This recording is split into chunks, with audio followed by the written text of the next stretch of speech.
Tu m'as ébloui par tes mélodies, tu m'entoures d'un chant d'amour, chant de délivrance devant mes ennemis. Toutes mes craintes s'enfuient. Je ne suis plus esclave de la peur. Je suis enfant de Dieu. Je ne suis plus esclave de la peur. Je suis enfant de Dieu.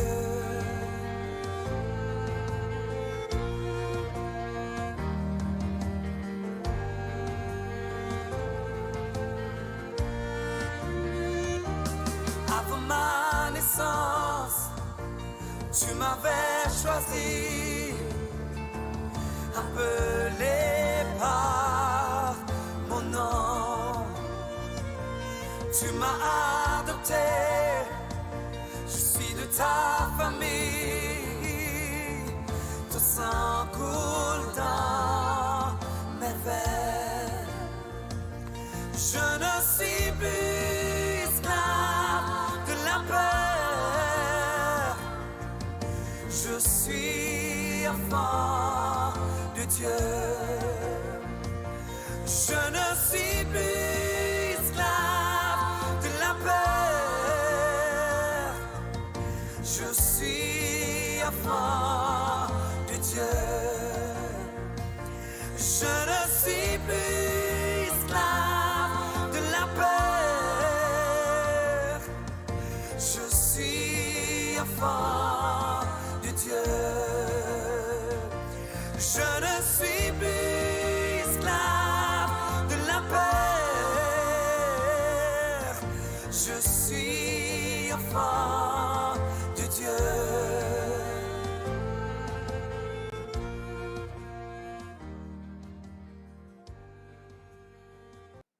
Bonjour à toutes et à tous, bienvenue pour cette nouvelle vidéo intitulée « C'est dans le calme et la confiance qu'est notre force ». Donc merci à Franz Moïse Jr. pour sa musique « Je ne suis plus esclave de la peur » que vous pouvez retrouver bien entendu gratuitement sur YouTube. Donc nouvelle vidéo intitulée « C'est dans le calme et la confiance qu'est notre force ». La vie est remplie de difficultés, de circonstances, de joie et parfois de peine. Ici-bas, nous avons tous des bons et des mauvais moments. Puisse Dieu vous donner un maximum de bons moments. Mais nous le savons tous, certains moments sont difficiles, certaines situations sont difficiles. J'aimerais aujourd'hui vous dire que nous avons un Dieu et que notre Dieu veille sur nous. Il veille sur nos vies. Il est le maître des temps et des circonstances. N'oublie jamais que ta délivrance va arriver et que le Seigneur veille sur toi. Alléluia. Oui, je sais que lorsqu'un proche part, c'est difficile. Je sais que lorsqu'on est rejeté, c'est difficile. Mais n'aie pas peur. Ne sois pas comme les autres. Oui, mon frère, ma sœur, tu as un Dieu et Dieu va te délivrer. Alléluia. L'Éternel dit par le prophète Ésaïe, chapitre 30, verset 15, « C'est dans le calme et la confiance que sera votre force. » Je répète, c'est dans le calme et la confiance que sera votre force. Le calme et la confiance. Le calme et la confiance, ça nous parle de foi. Les circonstances peuvent devenir difficiles, mais la question est, demeureras-tu ferme et intègre dans la confiance que tu as en Dieu?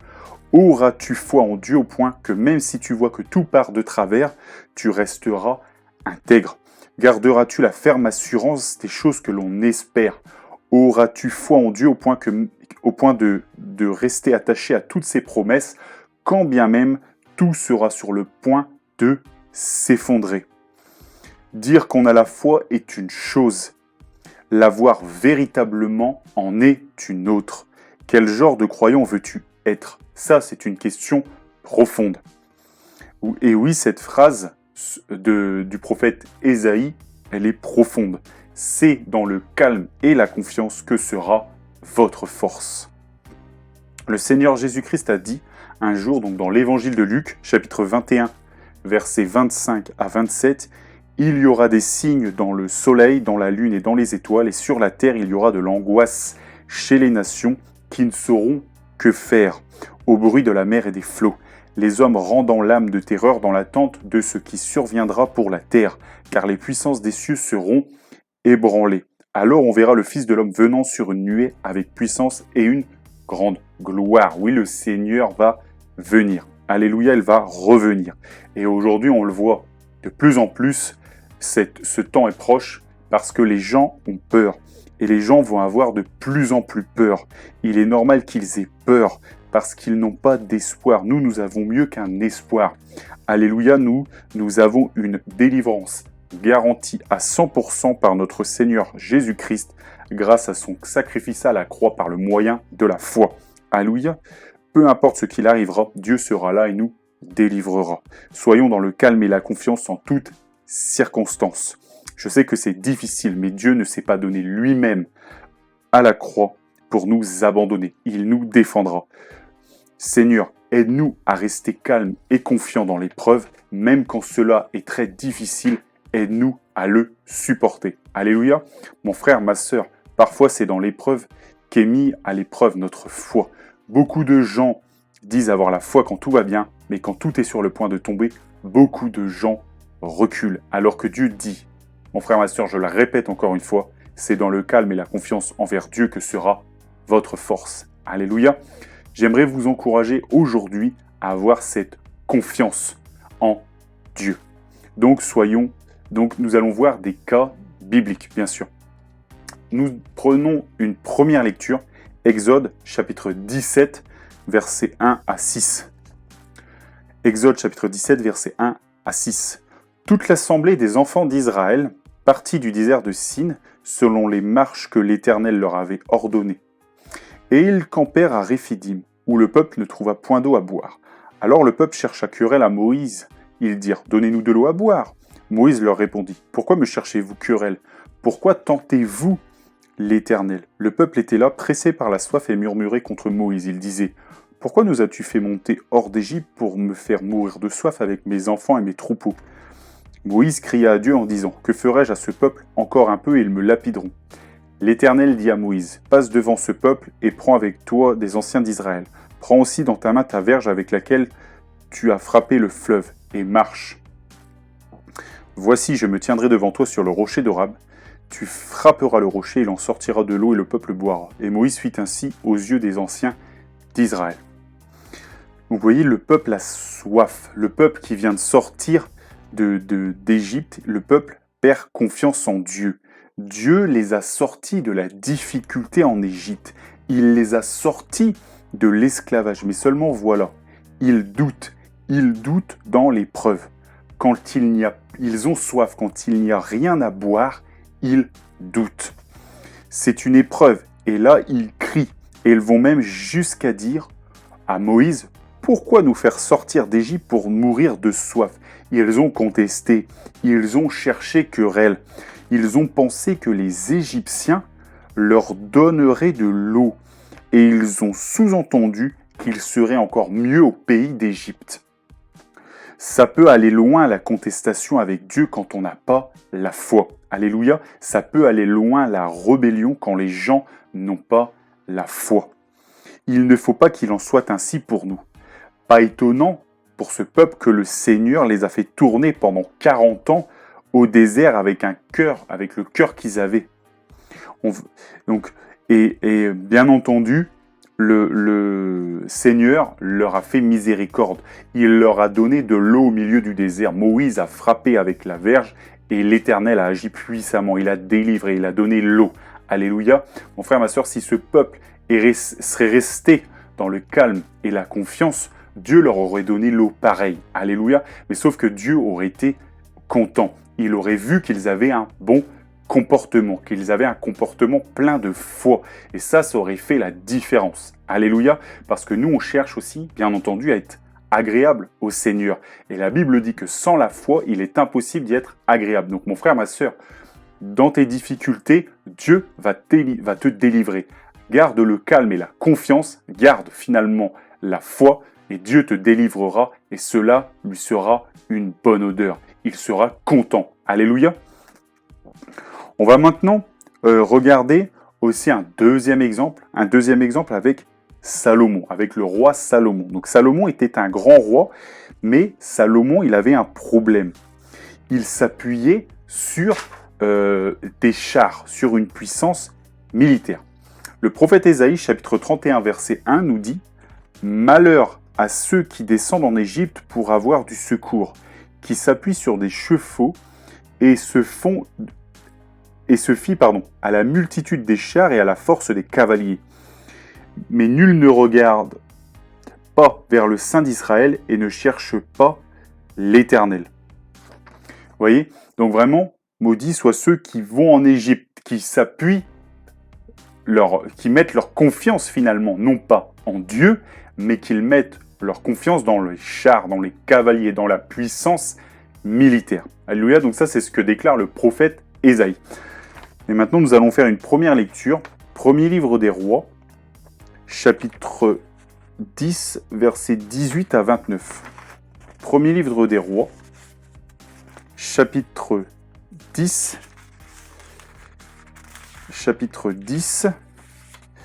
j'ai dit versets 18 à 29. 18 à 29. Le roi fit un grand trône d'ivoire. Il le couvrit d'or pur. Ce trône avait 6 degrés, et la partie supérieure en était arrondie par derrière. Il y avait des bras de chaque côté du siège. 2 lions étaient près des bras, et 12 lions sur les 6 degrés de part et d'autre. Il ne s'est rien fait de pareil pour aucun royaume. Toutes les coupes du roi Salomon étaient d'or, et toute la vaisselle de la maison de la forêt du Liban était d'or pur. Rien n'était d'argent. On n'en faisait aucun cas du temps de Salomon, car le roi avait en mer des navires de Tarsis avec ceux de Hiram, et tous les 3 ans arrivaient des navires de Tarsis apportant de l'or, de l'argent, de l'ivoire, des singes et des paons. Le roi Salomon fut plus grand que tous les rois de la terre par les richesses et par la sagesse. Tout le monde cherchait à voir Salomon pour entendre la sagesse que Dieu avait mise dans son cœur, et chacun apportait son présent, des objets d'argent, des objets d'or, des vêtements, des armes, des aromates, des chevaux et des mulets. Et il en était ainsi chaque année. Salomon rassembla des chars et de la cavalerie. Il avait 1400 chars et 12 000 cavaliers qu'il plaça dans les villes où il tenait ses chars et à Jérusalem près du roi. Le roi rendit l'argent aussi commun à Jérusalem que les pierres, et les cèdres aussi nombreux que les sycomores qui croissent dans la plaine. C'était de l'Égypte que Salomon tirait ses chevaux. Une caravane de marchands du roi allait les chercher par troupes à un prix fixe. Un char montait et sortait d'Égypte pour 600 cycles d'argent, et un cheval pour 150 cycles. Il en amenait de même avec eux pour tous les rois des Étiens et pour tous les rois des Syries. Alléluia, donc vous voyez ici, il y avait un prix. Donc Salomon était un grand roi. La Bible dit que c'était un grand roi, et c'était vraiment un très grand roi, et il était vraiment très sage. Dieu lui avait mis vraiment de la sagesse.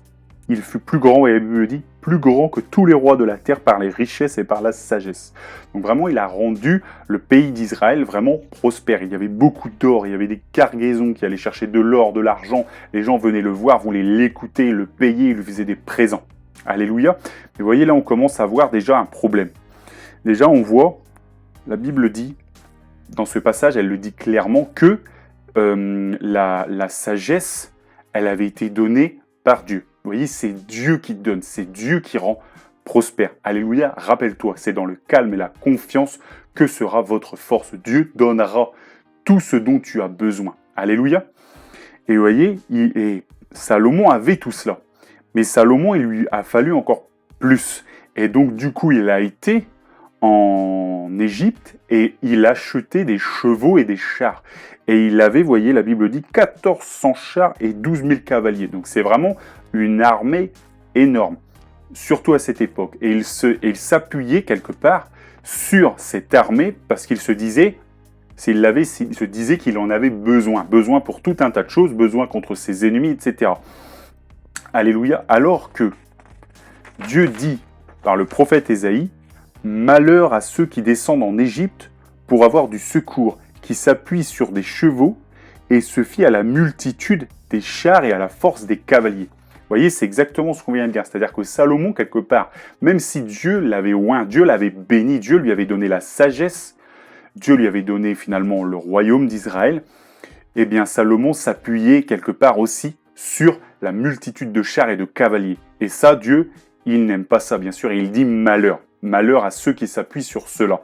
Il faut s'appuyer sur l'Éternel. Il ne faut pas se dire « Oh, c'est bon, j'ai beaucoup de cavaliers, j'ai beaucoup de chars, il n'y a pas de problème, si quelqu'un m'envahit, je pourrai me défendre. » Non, il faut s'appuyer sur l'Éternel. Dieu me délivrera. Alléluia, Dieu nous délivrera et Dieu nous délivrera de toutes ses armées.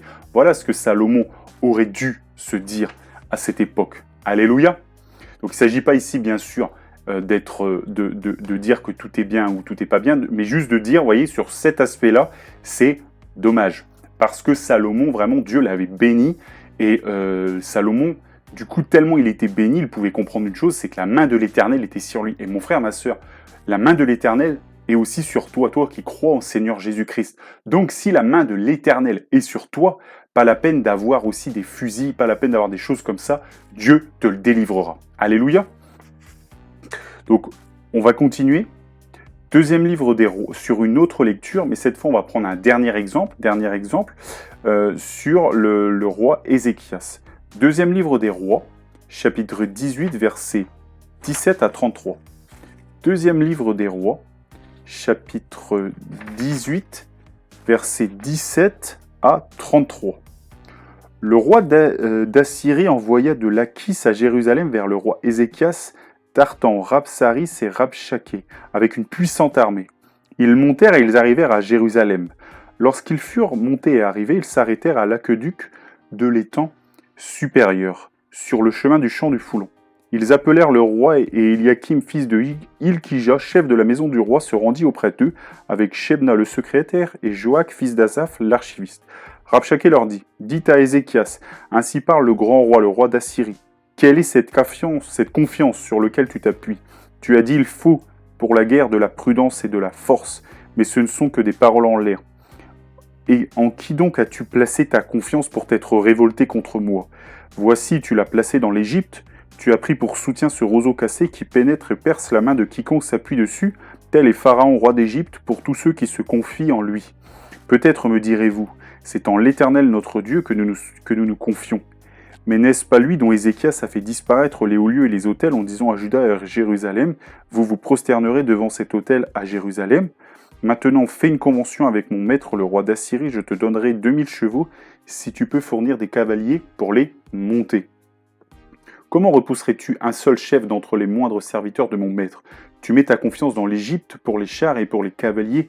D'ailleurs, est sans la volonté de l'Éternel que je suis monté contre ce lieu pour le détruire. L'Éternel m'a dit, monte contre ce pays et détruis-le. Eliakim, fils de Hilkija, Shebna et Joach dirent à Rabshakeh, parle à tes serviteurs en araméen, car nous le comprenons, et ne nous parle pas en langue judaïque aux oreilles du peuple qui est sur la muraille. Rabshakeh leur répondit, est-ce à ton maître et à toi que mon maître m'a envoyé dire ces paroles? N'est-ce pas à ces hommes assis sur la muraille pour manger leurs excréments et pour boire leur urine avec vous? Alors Rabshakeh s'étant avancé, cria à haute voix, en langue judaïque, et dit, écoutez la parole du grand roi, du roi d'Assyrie. Ainsi parle le roi. Qu'Ézéchias ne vous abuse point, car il ne pourra vous délivrer de sa main. Qu'Ézéchias ne vous amène point à vous confier en l'Éternel en disant, l'Éternel nous délivrera et cette ville ne sera pas livrée entre les mains du roi d'Assyrie. N'écoutez point Ézéchias, car ainsi parle le roi d'Assyrie. Faites la paix avec moi, rendez-vous à moi, et chacun de vous mangera de sa vigne et de son figuier, et chacun boira de l'eau de sa citerne. Jusqu'à ce que je vienne et que je vous emmène dans un pays comme le vôtre, dans un pays de blé et de vin, un pays de pain et de vigne, un pays d'oliviers à huile et de miel, et vous vivrez et vous ne mourrez point. N'écoutez donc point Ézéchias, car il pourrait vous séduire en disant « L'Éternel nous délivrera ».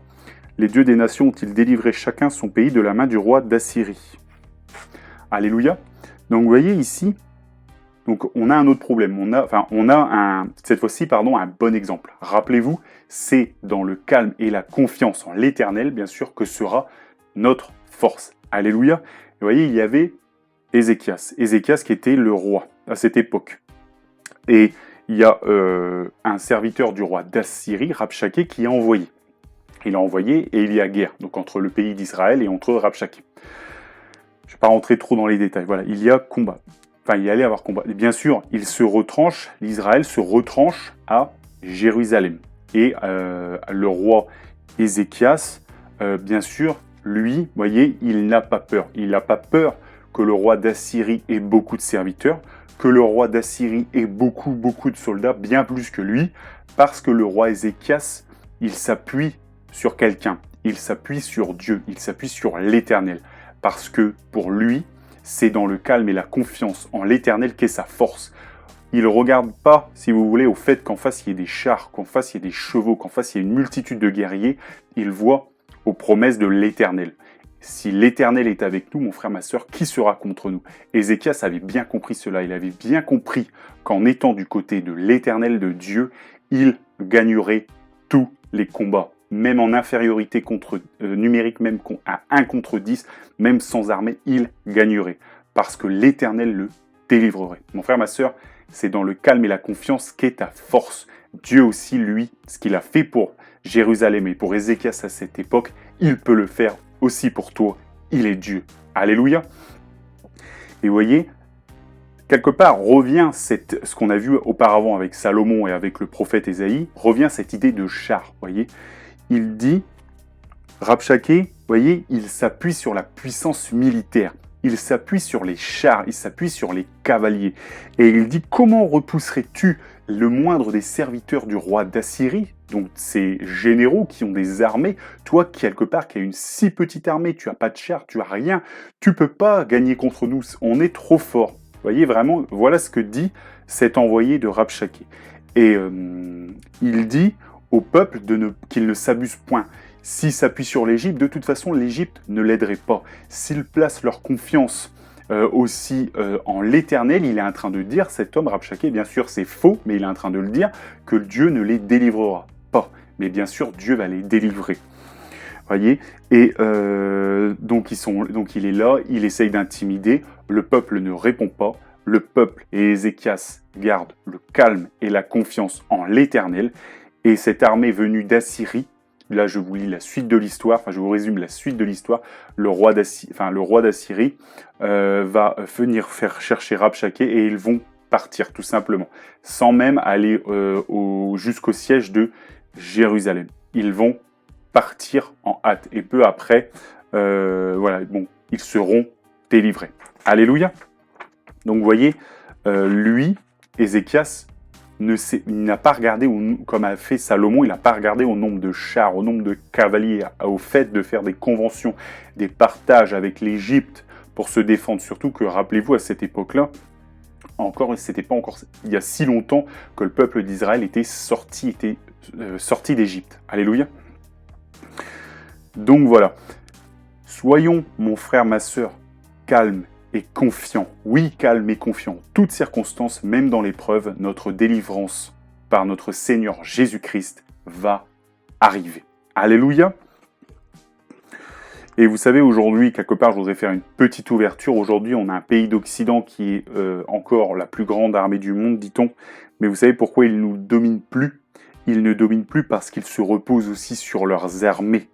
Et de plus en plus, ils abandonnent Dieu, ils abandonnent Jésus-Christ. Or, c'est sur l'Éternel qu'il faut s'appuyer comme ils le faisaient avant. Ils sont devenus la plus grande de toutes les nations parce qu'ils avaient foi en Jésus-Christ et parce qu'ils étaient de grands croyants. Alléluia. Donc vraiment, appuyez-vous sur l'Éternel. C'est là qu'est notre force et notre confiance. Alléluia.